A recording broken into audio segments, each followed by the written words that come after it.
বাবাকে বললাম চাকরি ছেড়ে দিব।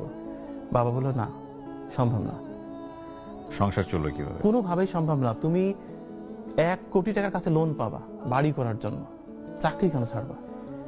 তুমি নবম গ্রেডের একটা চাকরি করতেছো, গ্রামীণ ব্যাংকের ব্রাঞ্চ ম্যানেজার, স্বপ্নের ব্যাপার, কেন ছাড়তে হবে? মার কাছে বললাম, রাজি না। মা বললো আমি জানতাম তোকে তো কিছুই হবে না, শুধু এটা না, কোনো জায়গায় তো শান্তি নেই।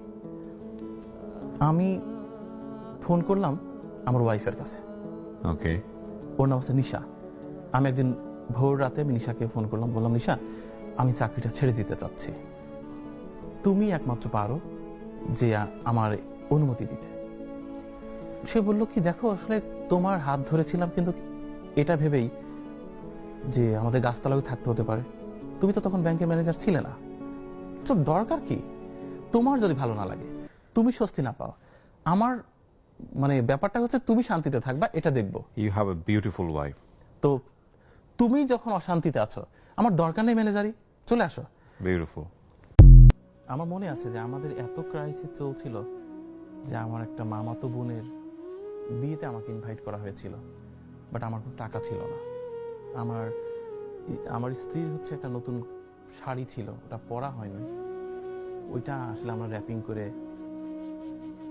দিয়েছিলাম ওই বিয়ে বাড়িতে, এবং সেটা জানাজানি হয়েছিল, কোনোভাবে জেনেছিল যে জুয়েল তার ওয়াইফের শাড়িটা দিয়ে গেছে এখানে। তারা এটা খুব বাজেভাবে ডিফাইন করেছিল, আমি খুব কষ্ট পেয়েছিলাম। আমার মনে হয়েছিল যে আসলে কারো মানে পরিহিত কাপড়ও তো একটা মানুষের জন্য দোয়া বা আশীর্বাদ, তো এটা তো ও পরেনি, ও খুব আঘাত পেয়েছিল যে আমাদের কোনো টাকা ছিল না। তারপর আমাদের মনে হলো থাক, আমরা এভাবেই খুশি এবং আমাদেরকে সবাই ছেড়ে যাক, আমরা আমাদের আর্নিংয়ের 95% আমরা মানুষকে দিয়ে যাবো। এবং যেহেতু ওর ভিতরে একেবারেই লোভ নেই, তো আমার মনে হয়েছে ভালোই হয়েছে, একভাবে জীবনটা সংক্ষিপ্ত হয় সেই ভালো। ওর দুরারোগ্য একটা ব্যাধি আছে, ও যদি কখনো মিসিং হয় তাহলেও ও যা করে গেল, আমি ওকে দুহাতে যা করতে দেখলাম, এটা হয়তো বা পৃথিবীর খুব কম নারীর ভাগ্যেই জুটবে। কারণ আমার ওয়াইফ বলেছিল, এবং সে এখনো বলে, যে আমি যেদিন মারা যাব, ও বলে যে দেখো, একটা মানুষ নষ্ট হয় কখন জানো? তার স্ত্রীর অসামঞ্জস্যপূর্ণ চাহিদার কাছে। আমি ক্যান্সার পজিটিভ, আমি কবে মারা যাব ঠিক নেই, আমার যদি চাহিদা না থাকে, তোমার এত কিসের চাহিদা? আমি চাই তুমি এভাবে বেঁচে থাকো, তুমি প্রকৃতিকে এভাবে বর্ণনা করো, তুমি, তোমার দরকার নেই অর্থবিত্ত, তোমার দরকার নেই বিশাল বড় ক্যামেরা সেট আপ, তোমার যা আছে তুমি শুধু বদলে যেও না, তুমি শুধু টাকার কাছে বিক্রি হয়ে না, তুমি শুধুমাত্র তোমার এই চিরচারিত বেশভূষা ছেড়ে অনেক দামি পোশাক গাড়ির চিন্তা করো না, তুমি প্রতিদিন সকালে মাঠে বেরিয়ে যাও, গ্রামের পর গ্রাম ঘুরে বেড়াও, সবার সাথে মেশো, তুমি এভাবে থাকো, তোমার টাকা লাগবে না, তোমার অত প্রমোশন দিয়ে অনেক কিছু করার দরকার নেই, আমাদের অত বড় বাড়ি দরকার নেই, আমাদের গাড়ি দরকার নেই, কিচ্ছু দরকার নেই, আমি কবে না কবে মারা যাব, তোমার অত চিন্তা করার দরকার নেই, আমি চাই না কিছু, নিশ্চয় আমি না চাইলে তোমার চাওয়ার দরকার নেই। So you are happy? আমি ভালো আছি। আমার কেন জানি বলতে ইচ্ছে করছে যে মানে আজকের অনুষ্ঠানে বসে আমি একজন সুখী মানুষকে দেখলাম, কজ সে এখন পর্যন্ত যা হতে চেয়েছে সেই পথে সে হাঁটতে পেরেছে। আপনার খুবই ব্যক্তিগত একটা প্রশ্ন করতে চাই আমার অনুষ্ঠানের শেষের দিকে। আমি জানি অনুষ্ঠানটা আজকে ভারী হয়ে গেল শেষের দিকে এসে, এই অনুভূতিটা আসলে এক্সপ্লেন করার মতো না।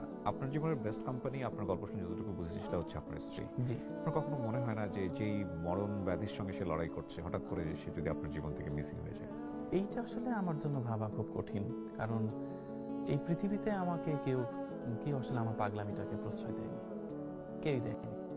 এবং আমার বাবা, মা, আত্মীয় স্বজন, আমার আত্মীয় স্বজন পর্যন্ত আমাকে আসলে কোনো প্রোগ্রামে আমাকে কখনো ইনভাইট করতেও চায়নি, কারণ আমার কাছে কোনো টাকা ছিল না এবং আমি চাকরি বাকরি সব ছেড়ে দিয়েছিলাম।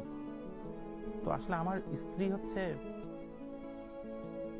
সবসময় চেষ্টা করেছে আমার আমার শখটা পূরণ করতে। শখটা পূরণ করতে বলতে কি, ও চেয়েছে আমি যেন সবসময় আমি প্রকৃতির সাথে থাকি এবং বদলে না যাই। ও ক্যান্সার ধরা পড়লে ওর মাথার চুল পর্যন্ত পড়ে গিয়েছিল, এরপর হচ্ছে ওর চেহারাটা অনেকটা বিবর্ণ হয়ে গেছিল, যদিও খুব সুন্দর একটা মানুষ আমার দৃষ্টিতে এবং সত্যিও সুন্দর। তবু আমি ওর সাথে থেকেছি এবং আমি ওকে বলেছি, দেখো প্রেয়সী কখনো কুৎসিত হয় না, প্রেয়সী সবসময় সুন্দর থাকে, তুমি আমার চোখে সবসময় সুন্দর।